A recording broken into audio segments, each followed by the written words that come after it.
Se você já prometeu que ia mudar, que ia ser mais focada, mais organizada, mais produtiva, se você já disse que ia fazer atividade física, que ia emagrecer, é com você mesmo que eu quero falar nesse vídeo. E aí já pegou meio mundo, né? Inclusive eu, em muitos casos, porque eu falei no vídeo anterior que eu vou deixar inclusive aqui um card para você, que existe duas formas de procrastinação. Uma procrastinação que pode ser aguda, ou seja, que todo mundo faz ali em alguns momentos da vida, e uma procrastinação que é crônica. E acabei não falando, né? Nesse canal nós falamos sobre desenvolvimento pessoal e profissional usando os princípios da neurociência, não de uma forma super teórica e técnica, falando sobre regiões do cérebro. De vez em quando eu vou falar, tá? Não garanto que não falarei, mas principalmente de uma forma aplicada. Então, o intuito é eu consulto, entendo o que tem da neurociência e trago para você. Não tem só neurociência aqui, né, mas também tem outros aprendizados que a gente vai tendo na leitura de outros temas. E eu não sei se eu falei que eu me chamo Camila Mamed, mas isso você descobre por aí. Vídeo de hoje, como sair da procrastinação. E hoje eu vou falar principalmente sobre o ciclo da procrastinação. Por quê? Para que você possa romper com um comportamento, você vai me ver falar aqui a base é o comportamento. Inclusive, o mestrado que eu cursei é sobre neurociência e comportamento. Por quê? A neurociência é como o cérebro funciona. Quais são as perspectivas neuroquímicas, fisiológicas, anatômicas do cérebro, mas isso que está no seu cérebro se transforma, se demonstra, se percebe, se entende no seu comportamento. E eu costumo até brincar dizendo que se eu observar o comportamento de uma pessoa, eu sei dizer quais são os resultados que ela vai ter. E não é superpoder. Olhando o comportamento de uma pessoa, você sabe quais resultados ela vai ter, mesmo que ela diga que ela tem o sonho X, Y ou Z. Não interessa que sonho eu tenho, não interessa que sonho você tem. O que interessa é se os comportamentos que nós temos sustentam, são suficientes para sustentar a construção desse sonho, desse objetivo e desse desejo. Então, essa já é a primeira provocação que eu quero fazer para você, os seus comportamentos sustentam os seus sonhos? Os seus comportamentos sustentam os seus objetivos de vida, os seus objetivos de carreira, os seus objetivos com relação ao dinheiro? Tem gente que tem, por exemplo, o objetivo de ser rico, de ter dinheiro guardado, dinheiro investido, mas tem um comportamento que é o comportamento de gastar feito um doido. Não tem como. Dissonante, não vai dar certo. E não tem reza braba, oferta, propósito, tigrinho, o que quer que seja que dê conta de te fazer construir uma coisa que você não tem comportamento para sustentar.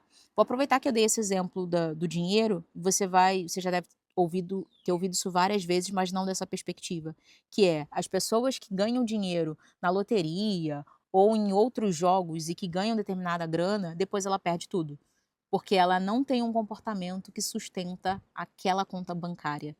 É por isso que você vai ouvir diversos empresários, coaches e outros profissionais dizendo, cara, se eu quebrar o meu negócio, eu construo ele de novo, talvez até maior e em menos tempo do que eu fiz. O que ele está dizendo, na perspectiva da neurociência, eu tenho um comportamento que viabiliza que eu construa esse negócio de novo, porque eu aprendi esse novo comportamento, esses novos hábitos. Eu aprendi essa construção de mentalidade. Eu tenho esse arcabouço, essa caixa de ferramentas que me assegura, que me garante, que me permite construir isso de novo. Então, eu quero que você entenda que para sair da procrastinação, você precisa quebrar esse ciclo, você precisa entender esse ciclo e ao entender esse ciclo, você tem a probabilidade de quebrá-lo. Se você precisa saber o que é procrastinação, eu vou deixar um card aqui de um outro vídeo em que eu falo sobre o que é procrastinação, porque aqui a gente já vai falar sobre qual é esse ciclo vicioso para que você possa sair dele. Primeira coisa que acontece na procrastinação é o seu cérebro avalia de forma rápida e inconsciente para você o grau de dificuldade dessa tarefa. Então, quando você tem que fazer alguma coisa, o seu cérebro avalia como é fácil ou difícil. Tô sendo simplista, obviamente, tá? Porque o seu cérebro não é digital, ele é analógico, então tem um espectro aí de possibilidades dessa avaliação, mas para simplificar eu tô dizendo, seu cérebro para um pouco, senta, eu tô personificando o seu cérebro, ele senta do seu lado e fala: "Tá, Camila, tu quer fazer isso? Eu vou avaliar aqui rapidinho se vai ser fácil ou se vai ser difícil, se a gente gosta ou se a gente não gosta de fazer isso". Quando eu digo a gente gosta, se nós temos memórias associadas, memórias positivas associadas a isso. É por isso que tem diversos artigos, por exemplo, que indicam que crianças que fazem atividade física na infância tendem a ter hábitos mais saudáveis, que é quando essa criança já sendo adulto, né, que virou adulto, pensa, vou fazer atividade física. O cérebro volta e busca uma memória associada à atividade física e a recompensas e a bom desempenho e a todo o processo neuroquímico que acontece ali quando você faz atividade física. Então é por isso que uma pessoa que foi obesa na infância vai ter mais dificuldade para fazer atividade física. Ou uma criança que não foi obesa, mas que cresceu numa família com pessoas obesas. Ela vai tender a procrastinar mais na atividade física. Então, eu costumo dizer e vou repetir, se você já ouviu essa frase, anota, tatua, guarda ela no coração, coloca no papel de parede. Nós somos um conjunto de memórias respondendo ao presente. Então, o seu cérebro está o tempo todo avaliando esse seu histórico pregresso, que nem sempre está consciente para você, nem sempre está a nível de consciência, mas está registrado lá nos seus engramas. Conjunto de neurônios que estão guardando as suas experiências, que nesse caso da memória episódica fica no seu hipocampo. Está lá no seu hipocampo tudo guardado. Então, que ciclo é esse, Camila? Ele vai avaliar primeiro se a tarefa é difícil. Depois ele vai avaliar o quanto de desconforto você tem para fazer aquilo. E aí entra o seu histórico de loss e de win, né? O quanto você ganhou e o quanto você perdeu.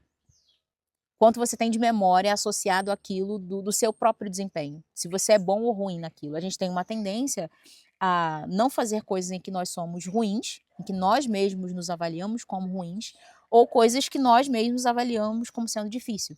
Então, a primeira coisa, tarefa é difícil ou é fácil, depois, qual é o nível de desconforto que você tem sobre isso, e aí depois você decide se você vai evitar ou se você vai fazer. Então, tudo isso está acontecendo muitas vezes em milésimos de segundo, aqui eu estou te explicando de forma linear, né, um passo após o outro. Mas não é que primeiro você avalia se a tarefa é difícil, depois você avalia o desconforto, depois você avalia se você evita ou não. Quando você chega no evita ou não, você já está no lugar da decisão. Você vai decidir se você vai fazer ou se você não vai fazer. Mas não é linear assim esse passo a passo, primeiro uma coisa, depois outra. Você vai ter ali esse processo a nível inconsciente na maioria das vezes, agora já vai estar num nível um pouco mais consciente. Quando você tiver que fazer alguma coisa e você entrar ali na perspectiva do procrastino ou não procrastino, você vai lembrar desse vídeo. Vai lembrar, caramba, estava vendo a Camila falando e realmente foi exatamente o que aconteceu. Eu pensei se era fácil ou difícil, milésimos de segundo, pensei se era confortável ou não e tive que decidir se fazia ou se não fazia. Na hora que você decide fazer ou não fazer, se você decidir não fazer, muito provavelmente você vai buscar alguma outra coisa que seja prazerosa, para aliviar a tensão e a angústia de não ter feito o que você tinha que fazer. E aí esse alívio da angústia pode ser um chocolate, esse alívio da angústia pode ser álcool, pornografia, entretenimento de diversas formas, digitais ou físicos. Você pode levantar e jogar futebol, por exemplo, ir num churrasco com um amigo, com uma amiga, e beber espumante na beira da praia, ou coisa boa. Então, quando chegar nesse momento, você vai muitas vezes trocar por alguma coisa que te dá prazer para virar esse alívio momentâneo, para você aliviar ali a tensão de não ter feito. E aí depois vai vir um ciclo de culpa e ansiedade. Culpa por não ter feito e ansiedade por estar se cobrando com relação ao que você deveria ter feito.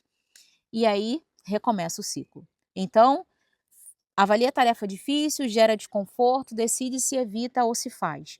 Se não fizer, imagina um fluxo, né, um fluxograma. Se não fizer, vai buscar alívio momentâneo. Se fizer, vai entrar no esforço e vai executar. E depois de executar, precisa usar a motivação clássica, essencial da neurociência, que é os motivos pelos quais você fez aquilo, os motivos para a ação, e fazer com que essa tarefa seja intrinsecamente recompensadora.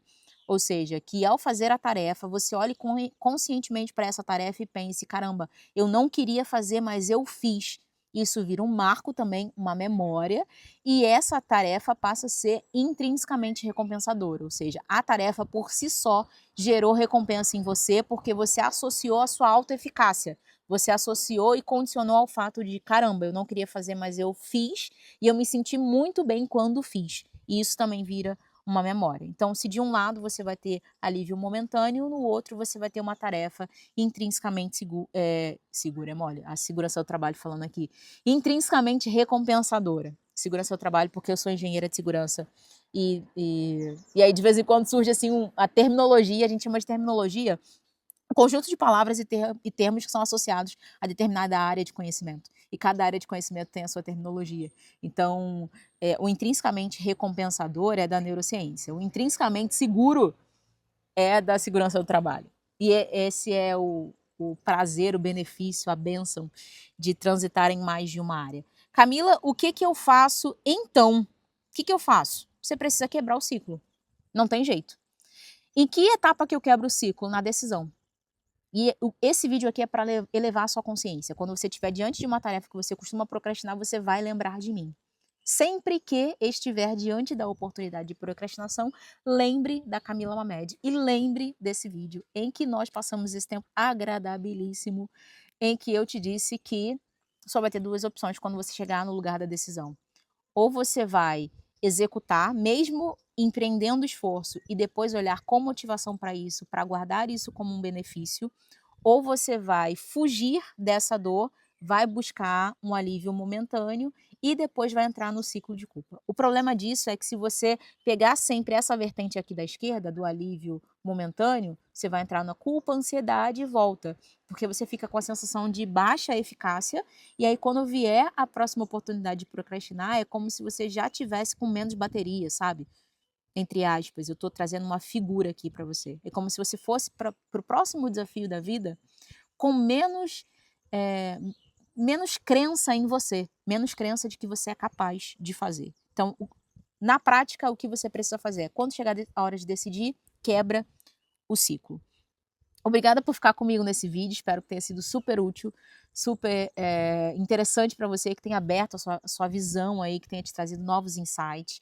Nunca esqueça que o conhecimento muda você e você muda tudo. Se você precisar falar comigo, vou deixar meu link aqui do WhatsApp na descrição, se você precisar de ajuda para lidar com alguma demanda específica. E vou deixar aqui em cima também o card sobre outros vídeos de como vencer a procrastinação.